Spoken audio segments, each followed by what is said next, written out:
amigos, vamos tentar deixar bem claro como nós devemos lidar na escola regular com a educação inclusiva, já que ela está determinada como obrigatória por lei, tá? Então, é importante nós vermos isso.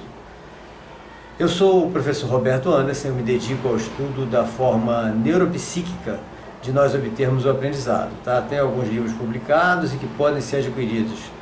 Basta acessar o nosso portal, ou o nosso blog. O portal é o www.yup.org.br, o nosso blog é o robertoanderson.blogspot.com e clicar na imagem dos livros, tá?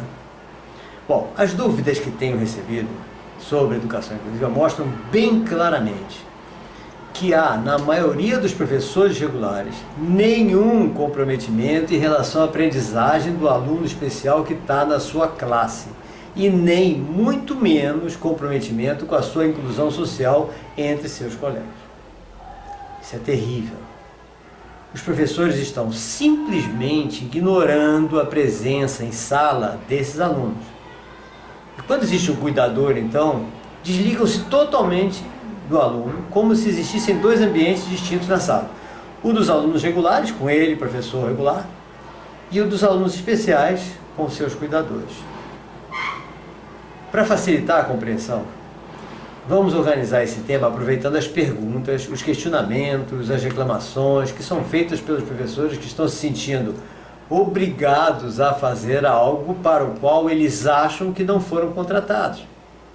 Mas tem muitas perguntas dos professores que estão tentando fazer alguma coisa correta e não estão conseguindo, por falta de apoio. Aquela célebre declaração de que eu não aprendi a lidar com a educação inclusiva na faculdade é falsa, porque aprendeu sim, todos aprenderam, todos os teóricos que são estudados em pedagogia ou nas matérias de licenciatura disseram, escreveram e publicaram que o ensino-aprendizagem tem como base quem? O aluno. E você aprendeu isso e deve ter respondido dessa forma nas provas, senão não passava. Mas depois de se formar e entrar numa sala, pode ter esquecido esse pressuposto básico e fundamental para que exista de fato o processo verdadeiro de ensino-aprendizagem, gente. Para começar, então, tenha sempre em mente quais são os princípios, os principais objetivos da escola, tá? Os principais objetivos das aulas, os principais objetivos seus como professor. Quais são? Primeiro objetivo básico: garantir a evolução intelectual do aluno por meio da aprendizagem real, visando o quê? A sua autossuficiência futura. Isso é muito importante que seja entendido. Segundo ponto básico: criar a cultura do respeito mútuo e da interação e cooperação social entre os alunos, visando a construção da cidadania. Então são dois objetivos importantíssimos. Analise a sua prática em uma sala de aula. Mesmo que lá só existam alunos regulares, sem nenhum aluno autista, nem disléxico, nem descalcúlico, nem com retardo mental, coisa alguma. E pergunte a você mesmo como você preparou a aula daquele dia. Foi de acordo com o tema e o conteúdo do livro-texto, mas com base nas características de aprendizagem de todos os seus alunos, ou foi com base no que você quer ensinar a eles? Se foi com base no que você acha que tem que ensinar a eles, é muito bom lembrar de Comênios, naquela sua didática magna, do século 17 ou 16, por aí, quando ele disse: idiota é aquele que quer ensinar ao aluno não o que ele pode aprender, mas aquilo que ele próprio deseja. Seria bom que essa frase estivesse bem grande em todas as salas de professores de todas as escolas a partir de hoje. Então, para você saber se está no caminho certo ou se precisa mudar alguma coisa, pergunte-se primeiro se durante a sua aula você tem certeza de que todos os alunos estão entendendo o assunto.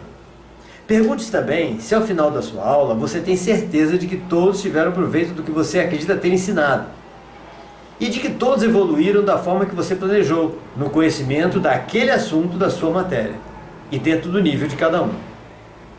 Se suas respostas forem sim, você está realmente fazendo o papel do professor de verdade. Se a sua resposta for qualquer outra, você não está cumprindo o que aprendeu de educação na faculdade.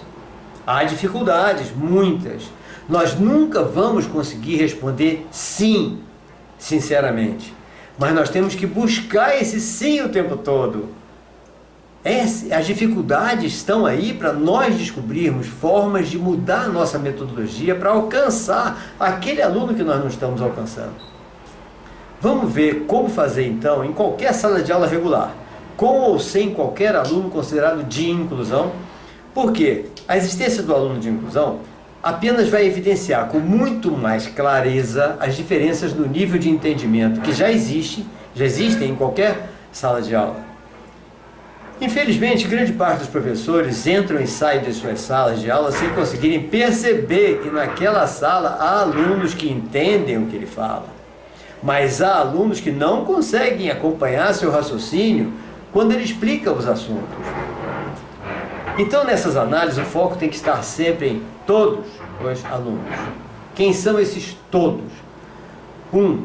Os alunos regulares que estão verdadeiramente no nível intelectual daquela série escolar. 2. Os alunos regulares que estão naquela série, mas com dificuldades imensas de entendimento, como se tivessem sido passados na marra. Isso ocorre muito. 3. Os alunos de inclusão, agora, com nível de entendimento muito abaixo do nível da série que ele está incluído. 4. Os alunos superdotados e os alunos de altas habilidades, principalmente aqueles que ficam muito rapidamente entediados, porque são obrigados a acompanhar aquelas explicações que são totalmente desnecessárias para eles. Para a gente ter certeza disso, se a sua observação, a simples observação não for suficiente, basta você fazer o quê? Pequenas avaliações frequentes, sejam orais, sejam escritas, preferencialmente ao final de cada aula, ou a cada 2 aulas, ou até durante as próprias aulas, tá? Essas avaliações servem para mensurar a eficácia do seu processo de ensino-aprendizagem e não para classificar os alunos. Aliás, é assim que toda avaliação deveria ser. Nós já falamos sobre avaliação em outro vídeo. Ou seja, se o aluno não obtiver bom resultado, significa que o seu método, o meu método de ensino está precisando ser alterado. Ou seja, muda-se o método, em vez de fazer o que os professores desejam, que é mudar o aluno.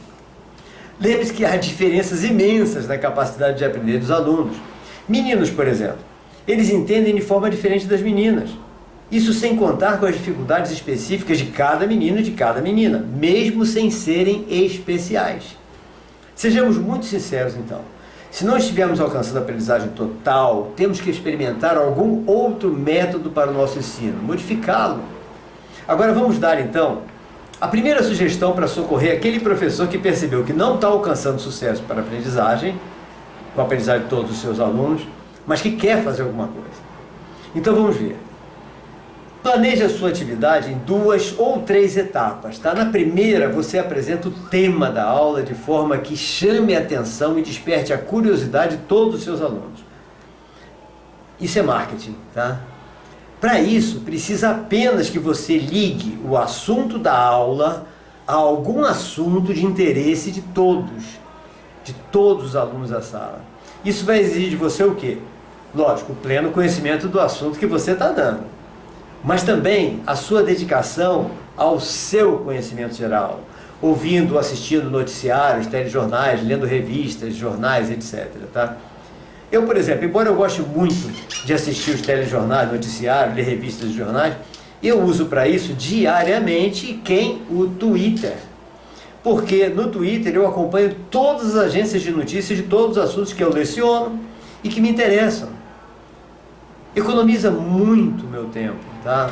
Lá mesmo no Twitter surgem os links que me trazem os artigos completos para o meu estudo diário, com as referências oficiais para consultas, permitindo assim que eu entre em contato com os próprios pesquisadores, autores dos respectivos estudos, para dirimir dúvidas, etc. Ou seja, é uma ferramenta maravilhosa que muita gente não usa ou nem sabe usar, ou usa de maneira incorreta, só para fofoca. Isso é que eu estou dizendo, essa parte que eu estou falando, é apenas para preparar a primeira parte da aula, que é a mais importante, já que é aquela que precisa o quê? Despertar o interesse, despertar a curiosidade, empolgar todos os alunos em relação àquele assunto que você vai dar. Durante essa parte da aula, que serve praticamente como marketing do assunto, você deve estar atento a todos os alunos para que todos se sintam alvo do seu interesse pessoal, ou seja, todos sintam que são importantes para você durante a sua aula. Nesse momento, temos que tomar cuidado com uma coisa importante, que é a presença do aluno imã. O que é isso? Aluno imã é aquele que por algum motivo prende o seu olhar nele. E você, sem sentir, acaba dando essa parte da aula como se só existisse ele na sala. Esse aluno imã é frequentemente o que mais participa, o que mais pergunta, provocando no professor o quê? Uma tendência de exclusividade, que acaba sendo muito prejudicial para o resto da turma, porque o resto da turma se acha abandonado. Isso é um perigo. Então vamos agora à segunda parte da aula. Na segunda parte da aula você vai colocar o aluno para trabalhar no assunto. A maioria dos alunos prefere ficar passivamente na carteira assistindo a fala do professor.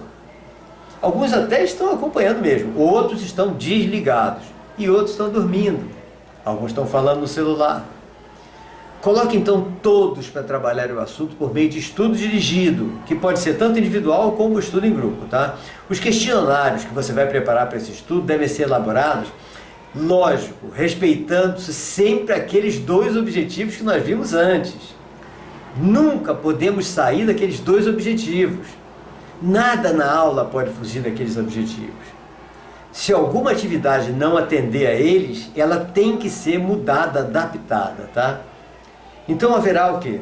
Tantos tipos de questionários quanto forem os diferentes níveis de entendimento daquela turma. Numa turma regular, digamos, do 8º ano, que não existe nenhuma discrepância em nível de entendimento, o questionário será padrão do 8º ano.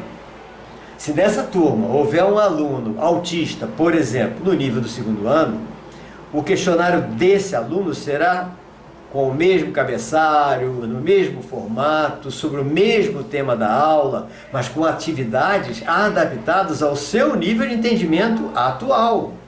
Porque o nosso objetivo é desenvolvê-lo a partir do ponto que ele está para mais além. Ele tem que entender o estudo dirigido que você passou para ele. Se você colocar o mesmo estudo dirigido do 8º ano, é grego para ele. Então, isso é muito importante, as pessoas confundem muito isso. O aluno tem que ler o seu estudo dirigido e entender e saber resolver. Havendo um aluno, por exemplo, superdotado, facilidade de aprendizagem muito grande, o seu questionário já deve exigir pesquisas na biblioteca, pesquisa na sala de informática, que vai servir para ele como um desafio. Ele precisa de desafio. Essa é a sua forma de se satisfazer com o assunto dado. A forma de fazer isso vai depender naturalmente das condições que a escola tiver, que o professor tiver, ou que tiver à disposição do professor.